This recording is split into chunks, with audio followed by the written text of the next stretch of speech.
L'ours croissant de lune. Cette histoire s'est passée au Japon il y a de cela très longtemps.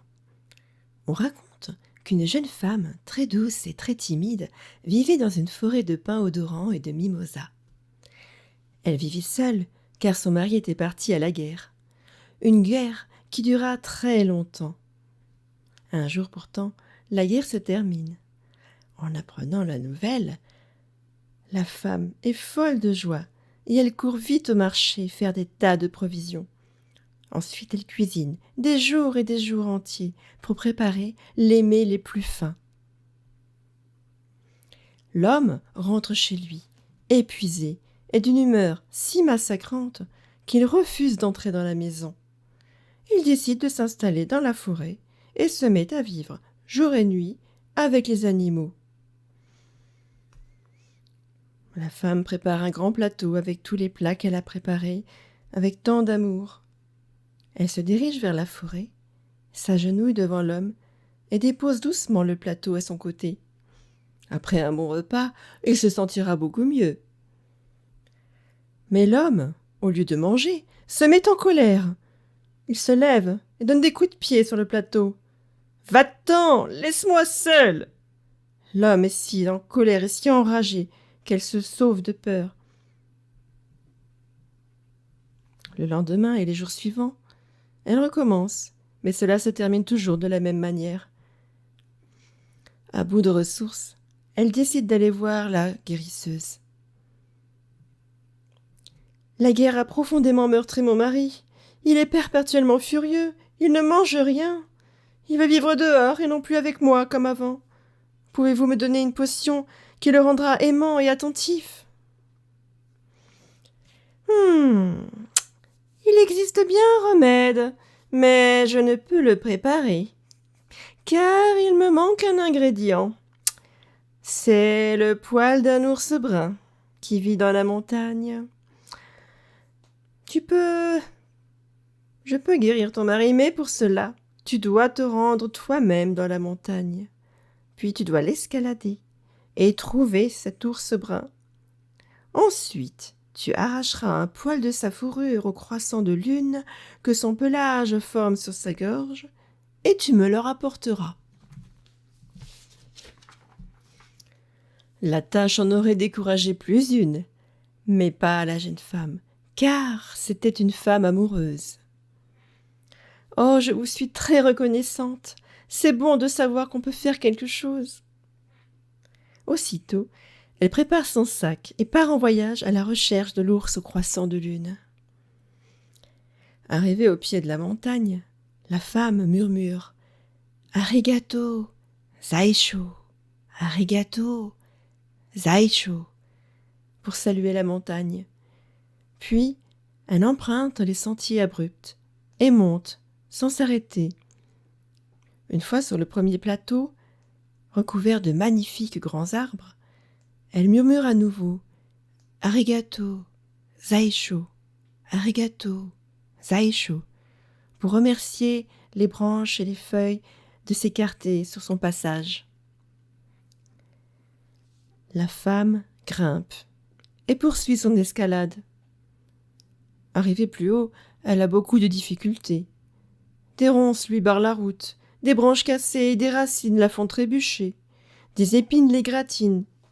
Ses mains et ses chevilles se mettent à saigner, mais elle continue d'avancer, car c'est une femme amoureuse.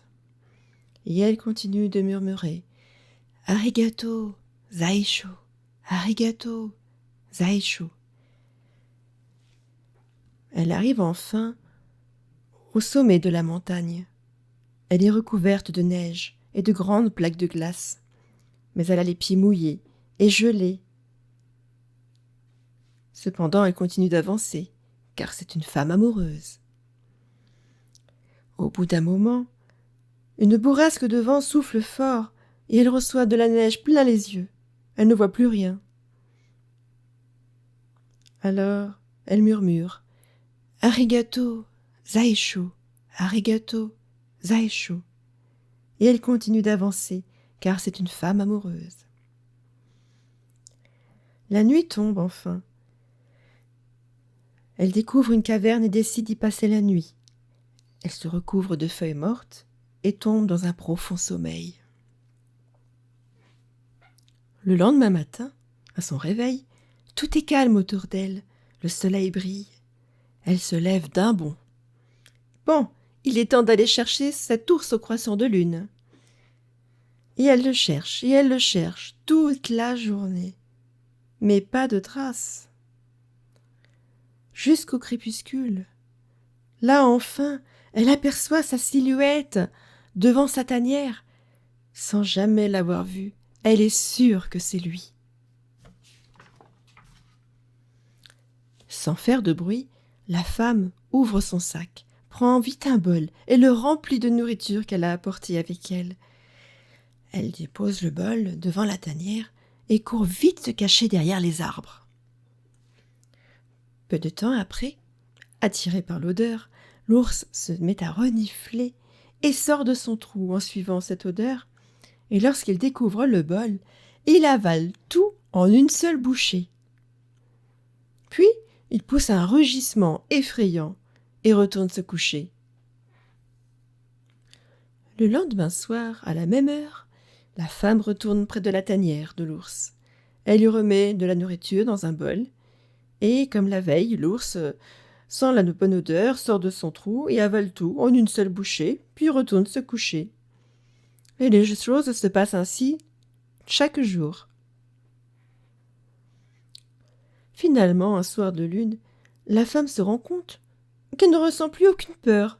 Alors, elle prépare ce bol de nourriture et reste à côté, tout près de l'entrée. L'ours, en sortant, aperçoit une drôle de paire de petits pieds humains. Il lève son museau. Aussitôt, se dresse sur ses pattes arrière et pousse un rugissement si fort que la femme en tremble de tout son corps. Elle frémit, mais elle ne bouge pas, car c'est une femme amoureuse. Au bout d'un moment, elle se met à parler. « Cher ours, très cher ours, j'ai besoin de toi. Aide-moi, s'il te plaît. J'ai fait tout ce voyage pour te retrouver et j'ai absolument besoin que tu me donnes un poil de ta belle fourrure pour guérir mon mari. Je t'en supplie, veux-tu me donner un de tes poils de ton cou ?» L'ours la regarde. Il pourrait la manger en une seule bouchée, mais il a pitié d'elle. « Tu es bien gentil de m'avoir nourri sans que je te demande rien. Eh bien, soit. Pour te remercier, je te laisse prendre un poil de mon cou, mais fais vite avant que je ne change d'avis. » Sans plus attendre, l'ours relève la tête et la femme plonge la main droite dans le beau pelage en forme de croissant de lune et saisit un poil et tire de toutes ses forces. Elle l'arrache d'un coup sec. L'ours grogne de douleur. « Oh, merci, merci, merci, dit-elle en reculant. Puis elle se retourne et court dans la forêt, redescendre la haute montagne. Au passage, elle murmure plein de « arigato, zaisho » aux étoiles, aux ronces, aux pierres, au vent, au feuillage. « Arigato, zaisho, arigato, zaisho » Arrivée en bas, les vêtements sont en lambeaux, les cheveux tout ébouriffés, les bras et les jambes en sang. Mais elle tient le poil de l'ours au croissant de lune de toutes ses forces, tout au long du voyage. Et une fois arrivée au village, elle entre chez la guérisseuse qui est en train d'allumer un bon feu dans la cheminée. « Voyez, j'ai réussi! Voilà le poil de l'ours au croissant de lune. Vite, préparez la potion pour mon mari, je vous en prie. » La guérisseuse prend le poil d'un blanc pur et l'examine sous toutes ses coutures. « Oui, c'est bien là un authentique poil de l'ours au croissant de lune. » Puis elle le jette aussitôt dans le feu. « Mais que faites-vous là ?»« Calme-toi, ma fille, calme-toi. Ne t'inquiète pas. Te souviens-tu de tout ce que tu as fait quand tu as voyagé dans la montagne ? Te souviens-tu de chacun de tes pas ? de chacun de tes gestes que tu as faits pour gagner la confiance de l'ours? Te souviens-tu de tout ce que tu as vu et tout ce que tu as entendu et de tout ce que tu as ressenti? Oh mais oui, bien sûr, je me souviens de tout, dans les moindres détails. Eh bien, mon enfant, c'est tout ce dont tu as besoin pour guérir ton mari. Rentre chez toi et fais comme tu as fait dans la montagne. Vous retrouverez votre bonheur comme avant.